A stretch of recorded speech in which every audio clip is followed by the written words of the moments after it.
estamos alumbrando con la luz interior. A ver si hacemos de lo nuevo algo mejor que lo anterior. Sin ningún superior, ni Dios, ni vos. Bienvenidos a un nuevo episodio de Monotemático. Doctor Hugo Velázquez Villa en horas bajas, pero esperamos se recupere muy pronto, todavía con nosotros con dengue. ¿Cómo te sientes, Hugo? Igual que la vez pasada. Muy bien, entonces ánimo. Tu público te aclama. Maestra Estela Márquez, bienvenida, ¿cómo está? Todo bien, aún sin dengue. Esperemos que no, eso es horrible. Omar Aguirre, bienvenido. Muchas gracias. ¿Todo bien? Por el momento, sí, por el momento. Perfecto. Soy Víctor Luna, como ya vieron en el título, vamos a hablar de un estreno reciente de Netflix, la, ¿qué será? Tercera adaptación de la magnífica y clásica novela de Juan Rulfo, Pedro Páramo.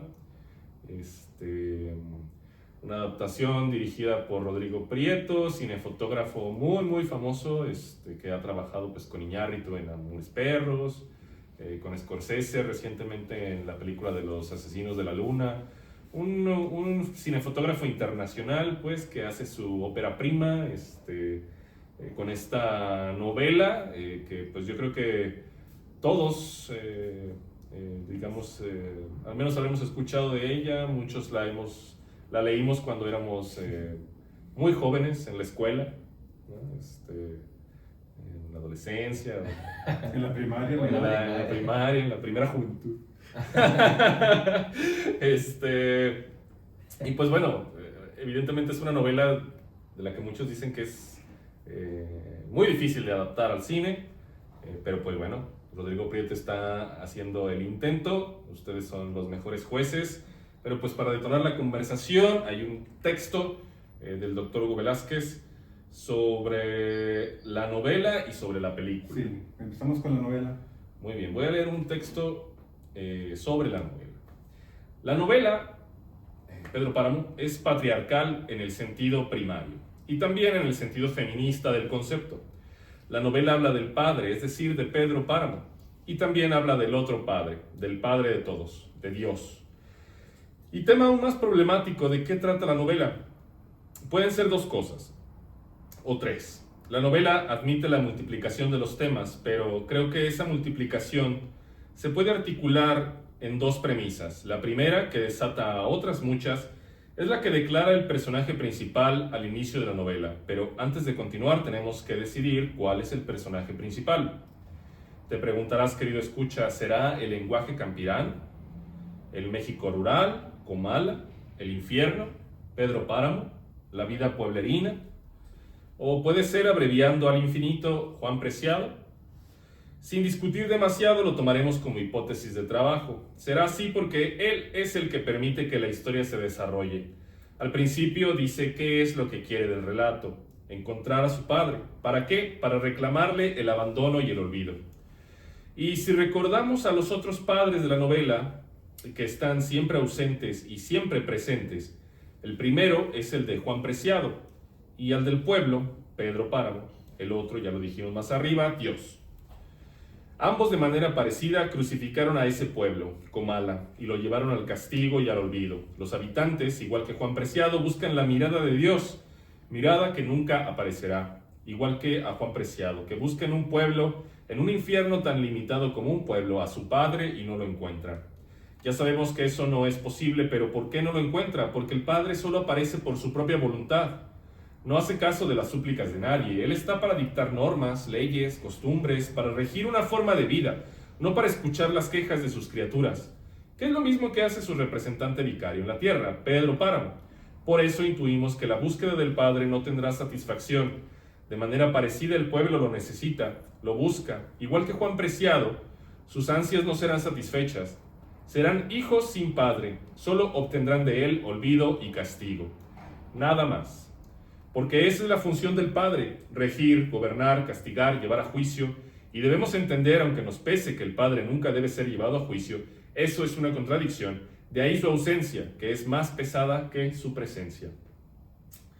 Y el otro tema de la novela es aún más perturbador, que debería llevar a escándalo, pero la moral pusilánime del autor solo sugiere vagamente. Y aquí haré una breve disquisición. Advierto que será breve porque mis queridos monos ya están pensando en otra cosa. Bueno, originalmente pensé en escribir la frase "el autor delicadamente sugiere", pero no es delicadeza, es complicidad. Pero ya sabemos que la literatura y sus cofrades tienen sus propias reglas, y el lector ingenuo las acepta sin reclamar nada. Sí, ya sé, te estarás preguntando, querido escucha, ¿cómo reclamarle a un libro? Y además escrito por un autor ya muerto. ¿Cómo reclamar sus maneras pasivas, machistas, de encubrir un acto criminal? No mames, eso ya es delirio deconstruido. Sí, tienes razón, el único reclamo posible es hacer crítica pero sin censura. Habrá que recordar lo que dijo mi querida Mona en el programa anterior. Muchas veces el sujeto o la sujeto no es la culpable directa de algunos actos, de alguna censura, es la cultura la que nos domina, la que habla por nosotros. Nosotros seríamos algo así como el medium espiritista para que se concrete una expresión, un prejuicio, una ideología, pero ¿a qué viene esta disquisición enfadosa? La traigo a colación porque siempre, cualquier crítica pasa por esa cultura hegemónica, de ahí que percibir todos los momentos patriarcales de la novela, que son muchos, no sea posible verlos, porque ya lo he dicho muchas veces, la cultura nos ciega. No permite ver las violencias patriarcales que se cometen a cada renglón de la novela.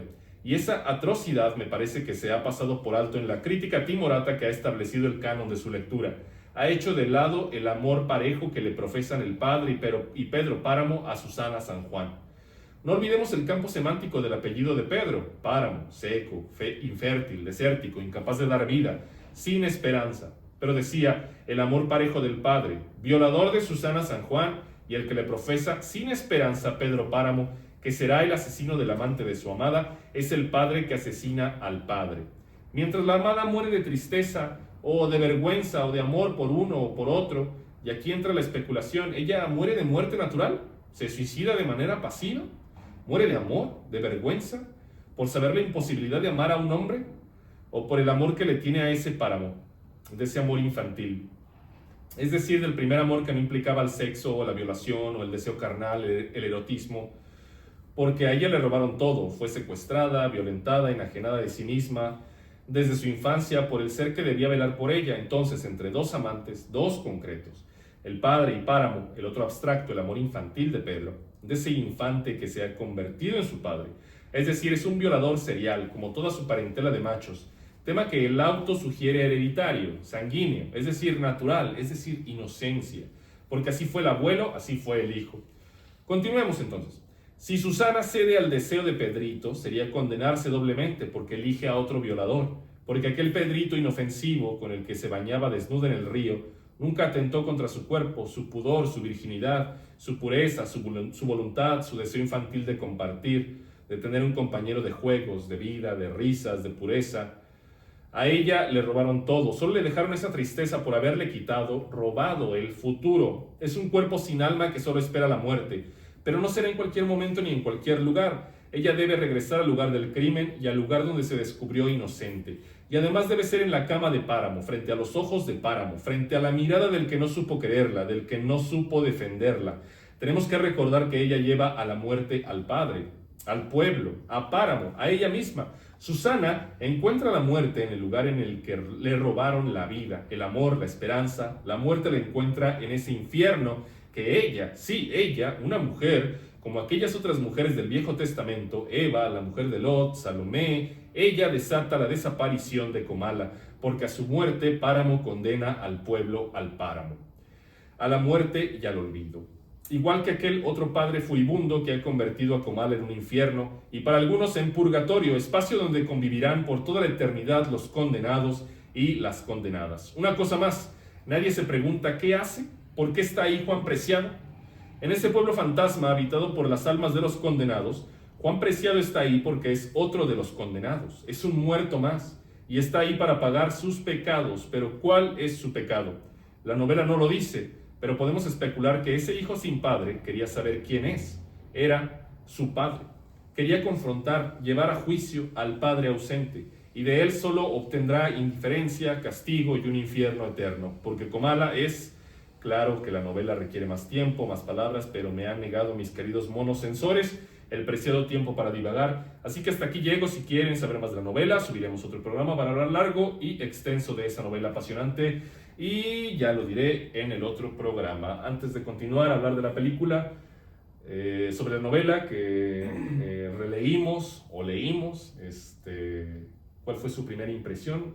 Comentarios sobre el texto del Dr. Hugo Velázquez al respecto de la novela. Sí, respecto a la novela, que digamos ya después del texto es más transparente, porque yo lo pensaba de una forma más abstracta.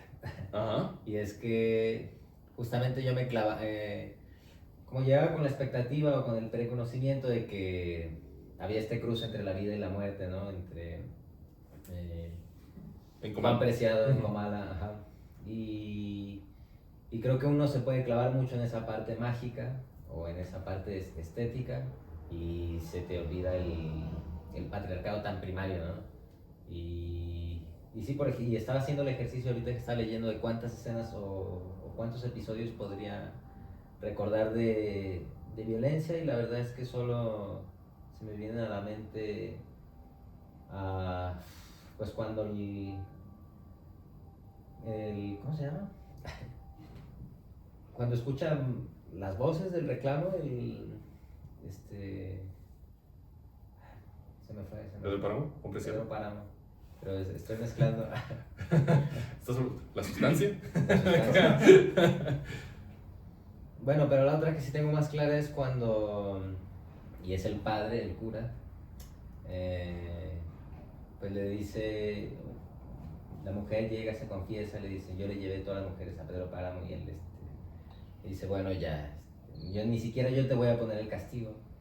Y no sé, supongo que ahí se puede reflejar esa ausencia y al mismo tiempo ese machismo tan primario de violentar a todo el pueblo y sobre todo a las mujeres. ¿Pero te gustó? ¿La novela? No. No divagues tanto. No me gustó, no, me costó trabajo. Omar Aguirre, seguirle. en exclusiva. Es el primero que no le gustó la novela.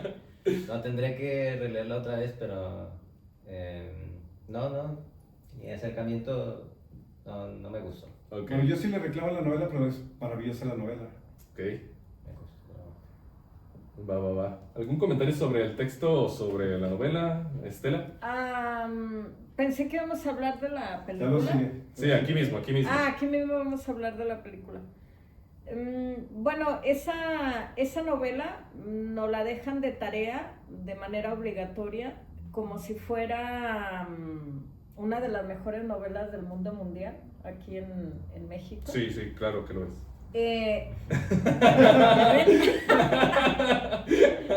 Pero aquí nos atrevemos a poner en duda cualquier cosa. No, así que, yo no digo que no adelante. sea la mejor novela, sino que digo que Juan Rulfo, entre esa idea fantasmagórica y real, de que no sabemos si están vivas las personas o si están muertas, Uh-huh.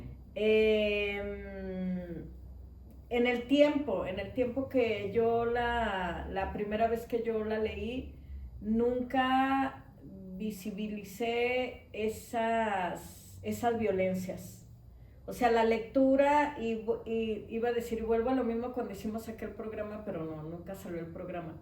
Vuelvo a lo mismo que depende mucho del profesor o la profesora que te acerca a esa novela. Ah, claro, sí. O sea, depende muchísimo la lectura que vamos a hacer y lo que vamos a pensar, porque generalmente el profesor o la profesora te van dirigiendo. Uh-huh. Y desde el momento en que te dicen, es la mejor novela del mundo mundial, tú ya no tienes por qué tener, o sea, no estamos hablando de la genialidad del autor. Ajá. Sí, ya te predispone para evitar la crítica, Así cualquier es, sentido crítico. así pues. es. Entonces, yo no tuve ninguna profesora ni profesor que dijera, claro, en la novela hay bastante violencia en contra de las mujeres, habla sobre violaciones sistemáticas, Claro.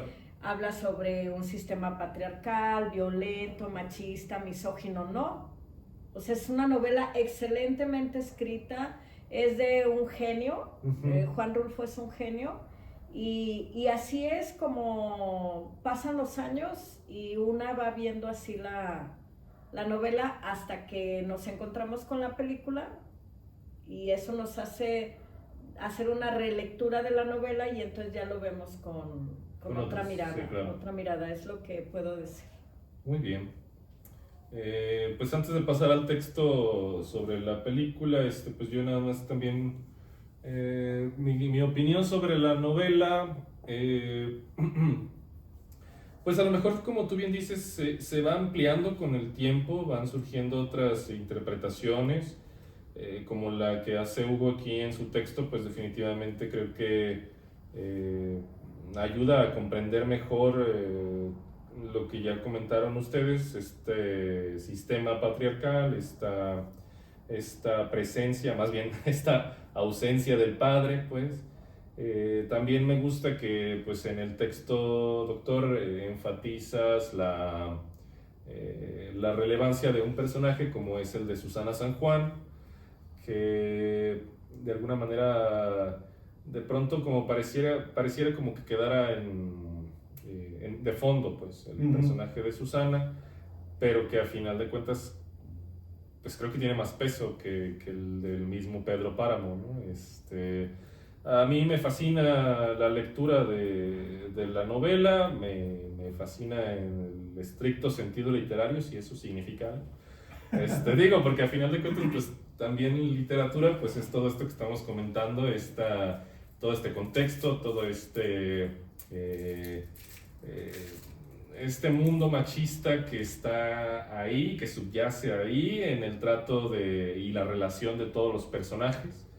Pero uno empieza a leer o a releer esa novela y vuelves a quedar atrapado otra vez en esa comala, pues, y fascinado por estos escenarios, este lenguaje de los personajes que tú sabes que no existe en ningún lado más que en ese universo creado por Juan Rulfo, y quedas maravillado, y de alguna manera, como bien dice Estela también, puedes pasar por alto todas estas cosas, pues, y obviar, pues, que es algo grave y que es algo que vivimos, o bueno, que se pervive de alguna manera, sí, ¿no? Y que creo que amerita una serie de lecturas más críticas, como la que intentamos despertar en nuestros escuchas a partir de este programa. Pero si antes ¿quiere decir algo antes que pase al literalmente texto? me gusta mucho la novela, Literalmente me encanta la novela. Sí. Es lo que quería decir. Perfecto. Es una gran obra, así que creo que vale la pena, si leen el texto antes de ver la película, creo que valdría mucho la pena. Y si vieron la película ya, pues vayan al texto, porque creo que yo sigo creyendo que es una novela inadaptable a la pantalla grande, al cine. Rodrigo Prieto lo intenta, pero para mi gusto pues no lo logró. Pero bueno, vamos a revisar. ¿Hacemos otro programa? Yo creo que no, porque es un programa breve, van 15 minutos. Hablemos de la película. ¿Cómo hablar del horror, del racismo, del clasismo, de la misoginia, de la violación de la hija por el padre, pero estetizándolo, embelleciéndolo? Ese es el propósito de la película, pero ¿lo consigue? Yo estoy convencido que los mexicanos no estamos educados para apreciar una buena actuación. ¿Por qué? Por nuestra afición por las telenovelas mexicanas, donde los actores actúan para un público que no les exige nada. Esos actores, esas actrices, actúan para un público infantilizado, exageran, subrayan sus ademanes, sobreactúan para que el espectador entienda que se habla de miedo, de amor, de pasión, de indiferencia. La actuación no debería incluir esos subrayados. Si no me crees, querido escucha, basta que veas unos memes de escenas paradigmáticas de telenovelas. Hay muchas. Y el otro problema es que nuestro cine se empeña en mostrar la pobreza cruda, sin matices. Habla de esa realidad alburera, ordinaria, sucia, como lo fue todo el cine prostibulario mexicano de las décadas del 70 al 90. O esa forma falsa de presentar la pobreza, o la indigenidad, la precariedad del cine de oro mexicano, todo limpio, transparente, diáfano. Y esta película se somete a esas convenciones tan mexicanas. Un pueblo abandonado, fantasmal, un pueblo que es un infierno. Nos hace parecer tan lindo que hasta dan ganas de vivir ahí. Almas en pena hermosas, feas pero lindas. Un cacique criminal que nos parece todo un hombre, pese a que el actor que representa a Pedro Páramo parece más un burócrata priista que un terrateniente. Lo que quiero decir es que la película cuida mucho la imagen de ese monstruo racista, clasista, misógino y que nos parece aceptable. Nos parece la representación de el hombre y no de un perro irascible. sediento de sexo, criminal, violador, asesino, que se aprovecha de las debilidades de la precariedad de sus criados, de las mujeres, de los campesinos brutalizados. No, la película toma partido por el hacendado y no por sus criaturas permanentemente humilladas, sometidas, injuriadas, como si fuera esa la norma en la sociedad. Sí, ya sé, la película se somete al autor, pero ¿no fue posible tomar distancia y reinterpretarla a la luz de los nuevos descubrimientos del feminismo, de las ciencias sociales? ¿O el director acepta sin crítica a ese ser declinante llamado Pedro Páramo? ¿En qué? Es que el momento, pregunto, ¿no se prestaba para una reinterpretación? ¿Para tomar una distancia crítica con ese perro llamado Pedro Páramo? Algo así como un tono de comedia, o mejor, ¿no se pudo haber acudido a esos géneros desfacedores de métodos, el sarcasmo, la farsa, la parodia? Pero para haber llegado ahí se necesita mucha madurez intelectual. Se hubiera necesitado haberle perdido el respeto o la admiración a ese ser inmundo, pero no fue posible. Se limitaron al respeto textual. No arriesgaron nada. Fue, como dice el clásico Timurato, sí y no al mismo tiempo. Ya lo dijo alguna vez Bertolt Brecht, los primeros serán los tímidos, y estoy de acuerdo, querido escucha, pero ya sé que esperas mi veredicto. ¿La película vale la pena verla? Sí, y solo sí lees la novela. Sí, y solo sí tomas una distancia crítica de lo que lees, de lo que ves, de lo que escuchas. Solo sí aceptas que eso es horrendo, que es criminalizable. Si ves todo con repugnancia, pero ya sé, dirás, ¿es necesaria tanta cláusula? Yo estoy convencido de esta verdad, porque ver cómo trata a las mujeres, cómo se las humilla sistemáticamente, cómo se las viola, se les fuerza, se les engaña, cómo se les coloca en ese lugar abominable, o solo sirven para el placer masculino, o como criadas, solo para eso las mujeres fueron llamadas a la existencia, y ver la docilidad de un director que acuerda con ese autor traducir sin criticar, sin tomar distancia de su obra, me parece despreciable. Porque si no es así, entonces eso significa que no hemos avanzado nada en esta gran empresa de deconstruir al macho. Es decir, de quitarle las prebendas milenarias de las que ha hecho uso cotidiano y reconocer en la mujer, en el indígena, en el pobre, el derecho a no ser humillado, a vivir en un país que lo espera como ciudadano y no como criado, como subalterno, como mano de fuerza reemplazable, sustituible, como sombra inútil del amo. No, hasta ahí no llego, he dicho. Y ya me voy. ¿A dónde? Por una cerveza. Hoy no, doctor, porque tiene de que la necesito después de recordar ese diseño repugnante de argumento machista, patriarcal, clasista, racista, misógino y demás fobias. Ahora sí he dicho y ahora sí me largo. Doctor, ¿estaba usted enojado o qué pasó con ese texto? Muy vehemente, muy no sé, muy motivado estaba el doctor cuando escribió ese texto. Eso parece, sí, siempre muy certero. Muy certero. Hablamos de la película, Mar. Me vino a la mente dije, esta es la imagen que podría representar el cómo estetizar el hablar del abuso sexual, de la violación. Y la imagen esta de Pedro Páramo cuando está en la silla esperando el regreso de Susana, que es una escena donde dice, una de las criadas está contando, no, pues Pedro Páramo sí quería a Susana, ¿no? Sí la quería en serio, ¿no? Porque dice, tiene un montón de mujeres, pero a Susana sí va en serio. Y la escena donde él está... No, tenía un harem. Bueno, básicamente tiene un harem. Y digamos, el cómo estetizar el abuso sexual, la imagen que creo que lo representaría sería justamente esa, Pedro Páramo sentado en su equipal, con esa mirada y el enfoque que le hacen, como... No quiero decir buena persona para no moralizar el análisis, pero como si tuviera alguna especie de remordimiento y justamente te hace como empatizar con él si te descuidas, ¿no?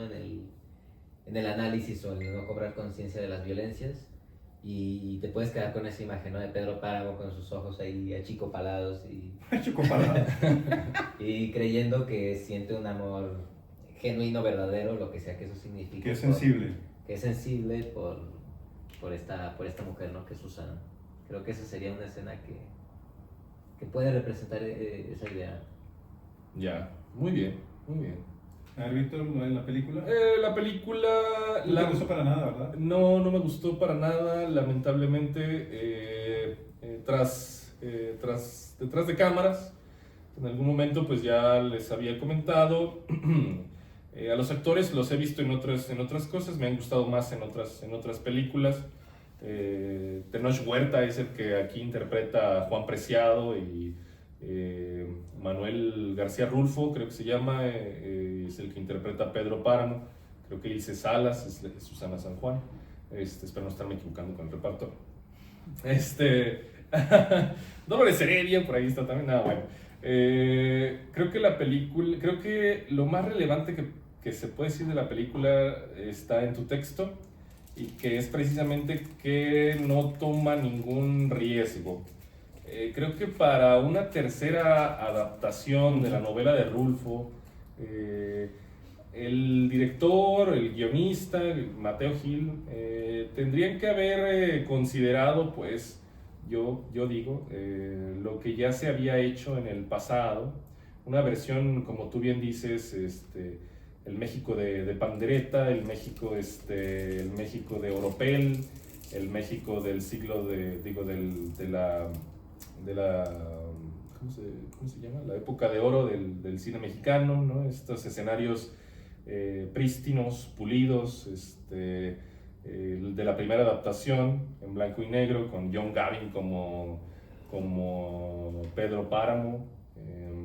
Después aquella otra adaptación de los años 70 con Manuel Ojeda como Pedro Páramo también, una versión muy desabrida, pero de alguna manera yo incluso siento que esas otras versiones hacían una reinterpretación, al menos en lo técnico, en lo visual.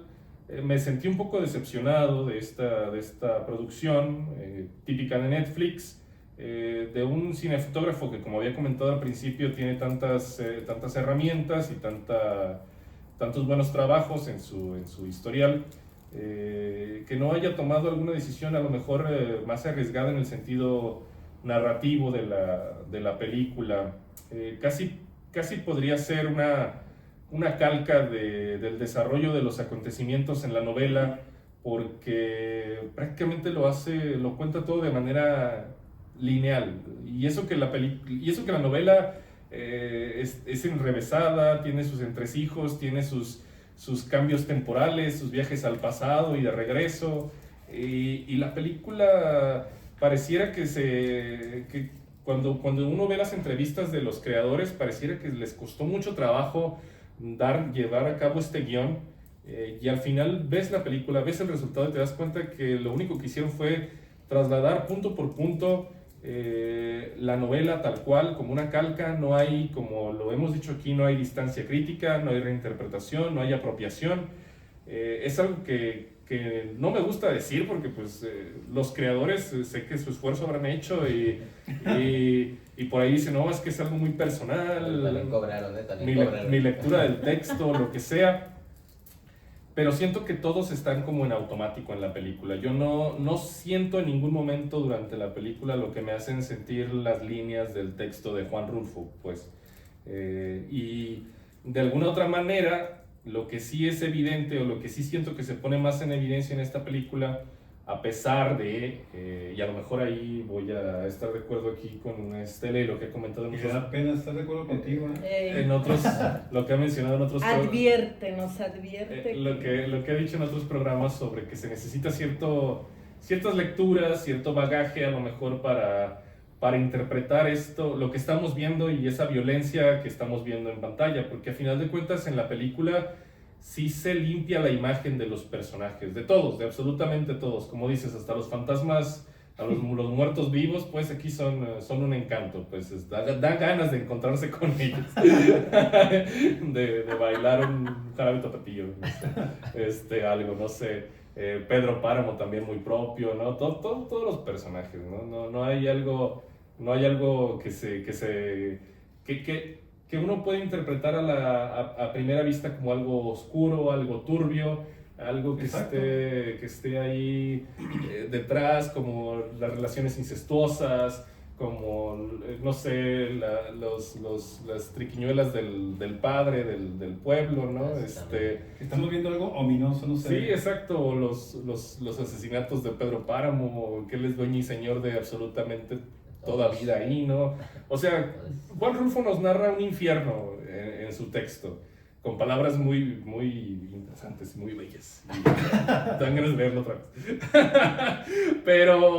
Pero es un infierno lo que estamos narrando y es una visita realmente al infierno cuando uno lee ese texto y a estas ánimas en pena y uno sufre con ellos y sufre con ellas y te sientes apesadumbrado y sales de la novela todavía aturdido por eso. Y la película siento que, como Estela lo dijo también, la de La Sustancia, creo que es una película para una tarde de domingo. Y eso es algo que a mí, yo no me imagino cuando pienso en Pedro Páramo y en la novela. Pues, entonces, pero me gustaría ¿Para saber, qué día te gustaría? Para, no sé. Si fuera una buena película, ¿para qué día te gustaría? No sé, un viernes por la noche. Pero bueno, Estela, por favor, tu visión de la peli. Bueno, a mí se disfruta mucho visualmente la película, es muy bonita, todas las escenas son muy bonitas. Y el otro día estaba escuchando a un youtuber que se llama Jairo Calixto y él hablaba de Pedro Páramo, él hablaba de la película, obviamente primero habló del texto también y hablaba de la película y bueno, hablaba maravillas de la película, ¿Ah, que sí, hablaba, o sea, en términos generales que una excelente actuación, que hablaba del reparto, de las actuaciones, de todo, que igual como la novela excelente, la película buena, pero no escuché yo esa visión más allá, entre líneas de lo que hemos estado hablando aquí, de por ejemplo la violación sistemática durante años del padre hacia su hija, que me parece terrible, dramático, violento, muy doloroso, y que eso hace que esa niña violada por su padre durante años sistemáticamente, y que lo único que esa niña y luego mujer, desde la referencia del abuso sexual de su propio padre, conoce, ¿sí? O sea, es el único acercamiento que esa mujer tiene hacia el ejercicio de su sexualidad, su cuerpo, y cómo esa mujer está muerta en vida. O sea, yo ese personaje yo lo veo como una mujer muerta en vida y que al final, como Hugo lo escribe muy bien, se deja morir. O sea, Hugo dice se suicida, es una suicida de manera pasiva, pero ¿quién tiene ganas de vivir, no? En una situación así, que toda la vida tu padre te viole. Y bueno, ese es por un lado, y por el otro lado, esa necesidad de Pedro Páramo de poblar el pueblo.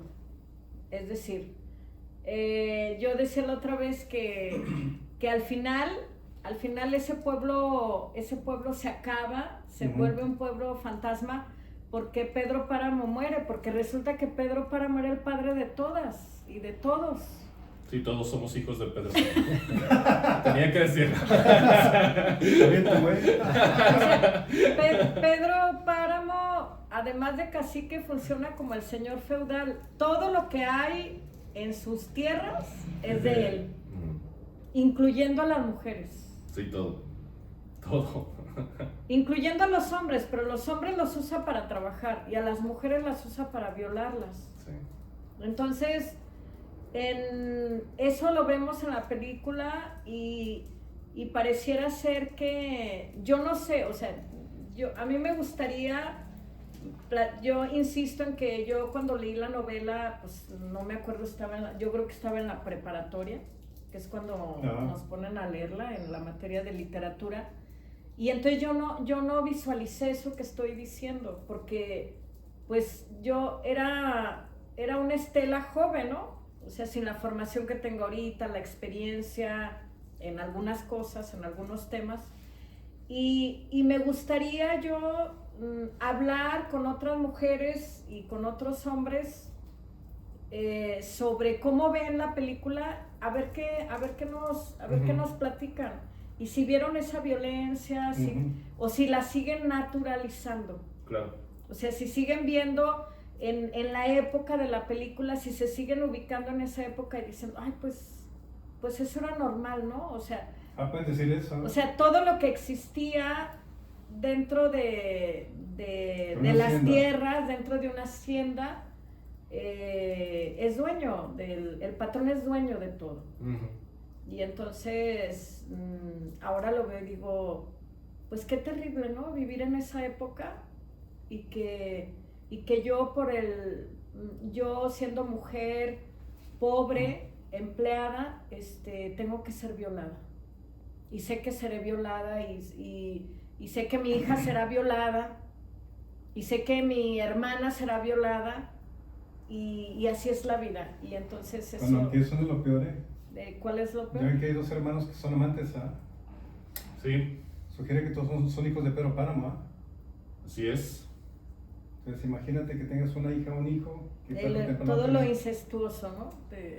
Sí, es que todas y todos son, yo no, pero todas y todos son hijas de Pedro Páramo. Estela. Yo no, Víctor sí, Víctor Omar sí. yo no quiero. Y el Colorado también, Es que güey está todo rojo por los efectos del dengue. Ya sé. ¿Tú decías? No, pues eso, que a mí me parece muy interesante, me parecería muy interesante como sin que nadie haya escuchado estas reflexiones, Sí, claro. preguntar qué opinas de la película, qué viste y escuchar cómo... ¿Qué vieron? Y me atrevo a pensar que muchas personas no lo ven así. Es que traen una atrocidad estetizada. Así es que es tan bella la película, o sea, es tan bella las escenas, la fotografía, es una película hermosa, o sea, todas las imágenes son hermosas, que pareciera ser que eso podría influir, ¿verdad? En que no veamos entre líneas. O sea, no quiere ir a ese infierno, Así Pues sí, es. porque lo pinta más como un sueño que como una pesadilla. Pues sí, yo creo que el encuentro con los muertos en la película, que también es una parte del análisis que a lo mejor ocupa demasiado, pues como lo hemos comentado aquí, lo has comentado tú, Estela. Creo que el momento de hacer una lectura de género, o sea, de considerar todas esas aristas del texto y no quedarse solamente en lo mágico, en lo surreal o en la búsqueda de Juan Preciado y estas cosas, ¿no? Sino advertir las relaciones que existen pues en la historia y ver que no es algo agradable de ver, pues, ¿no? O sea, no es algo que tú digas qué bonito. Qué Aunque bonito se fíjate llevó. que, por ejemplo, si lo planteáramos así, que todo fue un sueño, que esas mujeres no fueron violadas, Ujú. como dicen en el rancho, pon tú que sí. Pon tú que fuera así, si tú has soñado, tú crees que es real y lo sufres. Ujú. O sea, entonces, que no es un sueño, o sea, ya sé que es una novela, pero es algo que es tangible, ¿no? Porque Sí, sí, sí. Que es una posible que haya novela, sucedido. que es posible que haya sucedido. ¿De dónde le salió a Juan Rulfo esa idea? Es porque eso se vivía. Ujú. O sea, eso está documentado en la historia. O sea, que las personas pobres somos dueñas en todos los aspectos. Pertenecemos, perdón, a quien tiene el dinero, ¿no? A quien es el patrón en este caso. Pero yo digo, si yo sueño que estoy siendo violada, te lo juro que lo voy a sufrir, como si lo estuviera viviendo. Entonces, o sea, el sufrimiento, el dolor de las personas más precarias, ahí se ven en la película y en esa película tan bella. Pero si no había reparado que no es una película con una narración constante, es más bien una cronología. Sí, yo creo No había reparado que... eso hasta que tú dijiste. Sí, exacto, es una cronología de los acontecimientos de la novela sin complicarse las cosas, por más que lo digan, lo lamento, pero la verdad es que yo estaba revisando el texto a la par que pasaba que la veía la película. película y nunca tuve que regresarme de página. O sea, realmente va de principio a fin, no hay un intento por contar la historia. Hay demasiado respeto al texto, como tú decías en tu texto. Y en el año 2024, en una novela que habla de tantas violencias que hemos pasado por alto y que seguimos pasando por alto todo el tiempo, ¿por qué acercarse a esta historia otra vez de la forma más adocenada posible, ¿no? En ese sentido. Después de 70 años. Exacto, es una novela que se escribió en los 50, ¿no? 55. En 55 y a 70 años y de pronto otra vez Pedro Páramo convertido en un montón de piedras, y ese es el momento en el que nosotros, no sé, vamos a sentir todo el significado de la novela y creo que se queda corto en ese sentido el autor de la película. ¿Algo más que añadir? Omar. No, creo que ya lo dijeron todos. ¿Cómo? Jamás se dijo recordando, seguir recordando escenas como la de la mujer que está muy hambrienta y que creo que es Miguel, el hijo de Páramo, el verdadero. Bueno, todos son sus Miguel Páramo, que le dice, venga usted, vamos a hacer un acuerdo. A la loca. Ajá. Y No sé. y no se ve, según yo no se ve literalmente el acuerdo, solo la siguiente escena es, le dice, debe de comer lo mismo que a mí a esta mujer. Uh-huh. Y yo asumo que el acuerdo es abusar de ella a cambio del alimento, porque bueno, pues el hijo, esta idea de que también se le hereda ese mal por abusar de las mujeres. No, ella le dice, así que tú coges a todas. No se lo dice así, pero No, él se le acerca a ella, de hecho. Es que él le reclama, tú te coges a todas, y no, a mí no me has cogido. Pero sí, no le dice así. Estoy No. inventando. ¿Qué pasó? Dije, pero bueno, esa escena me acordé, además porque como hablamos de la otra película, del sujeto que está comiendo, y también ella me recordó un poco. De perdido nos hubieran puesto a Pedro Páramo comiendo así o algo, ¿no? Porque de veras, como dice, parece un burócrata priista, está muy propio todo, Sí, no, correcto. No le falla nada. Lúcido, inteligente, el tipo, nunca se me ocurre alguna triquiñuela y nadie se va a dar cuenta. Sí, es perfecto. La mirada, pues. El crimen perfecto. Sí, no sé, pero... pues no sé, como bien dices, Estela, lo interesante es que surjan esas interpretaciones nuevas, que observen eso, todas esas cosas feas, horripilantes. Lo más cabrón es que es patente lo que estamos diciendo, ¿ah? Sí, o sea, todos esos crímenes están ahí, pero pues pero los pasamos por alto porque lamentablemente, como dice Estela, culturalmente a lo mejor estamos acostumbrados a decir eso era normal entonces, y muchas veces no reparamos en que son cosas que todavía siguen ocurriendo hoy día. Pues, Sí. a lo mejor no que un solo hombre, bueno, no sé, haya poblado todo el todo el pueblo. pueblo. Toda la colonia. Ay, no. ¿Qué onda? No sé. Bueno, coméntenos, por favor, su opinión de la película, de la ¿Cómo la novela. vieron antes de los comentarios, ah? Sí, claro, también, en los comentarios. ¿Cómo? ¿Qué? ¿Cómo la vieron antes de nuestro programa? Ah, sí, claro. ¿Cuál era su visión? Si esta breve discusión, acercamiento, les permite a lo mejor descubrir una nueva forma de ver la película, o hay algo que pasamos por alto, por favor, coméntenoslo. Y pues no sé si tengan algo más que añadir sobre Pedro Páramo. No. Digo, yo creo que en algún momento también comenté, o lo dije antes, creo que Susana San Juan merecía mayor protagonismo en la película también. Ah, sí, claro. Como bien lo dice en tu texto, es un personaje tan grande como Pedro Páramo, pero queda más de fondo que otra cosa. Y un comentario final. Por ejemplo, Pedro Páramo se acostó con todas las mujeres, ¿ah? Menos con Susana San Juan. Y lo que más deseaba, la que no tuvo. Ujú. Y nunca tuvo. Así es. Entonces no fue amor, fue un deseo insatisfecho más. Ah, mira, ya se resuelve todo otra vez. Te yo relájate, ya puedes dormir tranquilo. No, es que sí me molestó ver a Pedro Páramo ahí tan tranquilo. Dije, no, ese no es el sujeto que realmente es, no es la imagen que nos tenemos que llevar Ok, de Pedro. perfecto. Con esto. Muchas gracias por habernos acompañado. Hasta la próxima. Un zancudo. No, Ay, un zancudo. Sí, pasó atrás de ti volando. Allá va. Déjame paz. Ni Dios, ni vos, ni padre, patrón. Autogestión es la clave. Expropiación de la máquina para